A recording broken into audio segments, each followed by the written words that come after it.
सुप्रभात सभी को। मेरा नाम नंदिका है और मैं आज आपको बताने वाली हूँ कि मैंने अभी पिछली कक्षा में क्या पढ़ा है। तो बेसिकली मैंने पढ़ा है कि हम नेट प्रॉफिट क्या होता है। नेट प्रॉफिट क्या होता है कि जैसे कि मैंने आपको बोला कि 10 ईयर्स का नेट प्रॉफिट क्या है, तो आप मुझे बताओगे कि 10 ईयर्स का एवरेज प्रॉफिट कितना है। That is net profit. जब भी आप कोई कंपनी खरीदने जाते हो तो आप उसका नेट प्रॉफिट देखते हो। Without considering the net profit आप कंपनी को नहीं खरीद सकते। दूसरी बात है कि आपका नेट प्रॉफिट हमेशा बढ़ना चाहिए, कभी कम नहीं होना चाहिए। अगर कम हो रहा है तो कंपनी देखो, ऊँच नीच तो हर कंपनी में चलती रहती है, बट मैं वैसे बता रही हूँ कि जो आपका प्रॉफिट होता है, नेट प्रॉफिट होता है, आपका बढ़ना चाहिए। एवरेज में बढ़ना चाहिए। ऊँच नीच होती रहती है, थोड़ी बहुत समय चलती है, बट मैं वैसे कंपनी का नेट प्रॉफिट बढ़ना चाहिए। दूसरी चीज़ होती है, आप सेल्स देखते हो, सेल्स देखते हो या रेवेन्यू देखते हो। सर्विस प्रोवाइड हो रही है तो उसको रेवेन्यू कहते हैं। सर्विस आप प्रोवाइड करो बेसिकली, तो और उसके थ्रू आपको जो इनकम हो रही है तो आप उसको रेवेन्यू कहोगे, और जो आप बेच रहे हो सामान उसके थ्रू आपको इनकम हो रही है तो आप उसको सेल्स कहोगे। तो कंपनी की सेल्स कितनी बढ़ रही है वो आप देखोगे। अगर कंपनी की सेल्स घट रही है, जैसे पेटीएम का एग्जाम्पल ले सकते हो, या फिर उसकी स्टेबल है, तो फिर वो कंपनी घाटे में चल सकती है।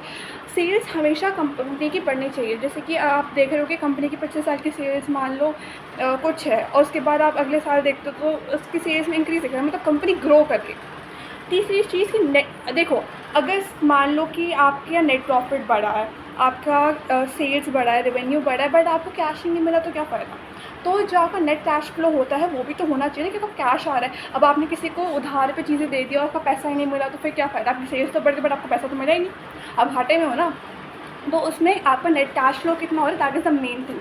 पैसा नहीं आ रहा है तो सबका कुछ मतलब नहीं है। नेट कैश फ्लो इसमें से मेन चीज़ है।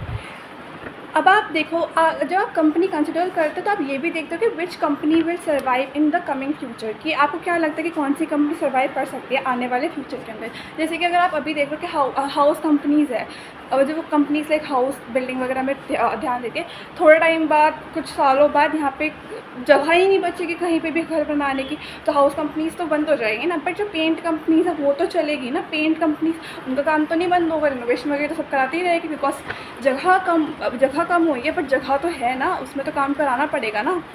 फिर which company will grow in the coming future, which आपको वो देख, जैसे पेंट कंपनी है वो ग्रो करेगी, सर्वाइव नहीं कर पाएगी हाउस कंपनी, बट ग्रो कर सकती है पेंट वाली कंपनी। आज के लिए इतना ही।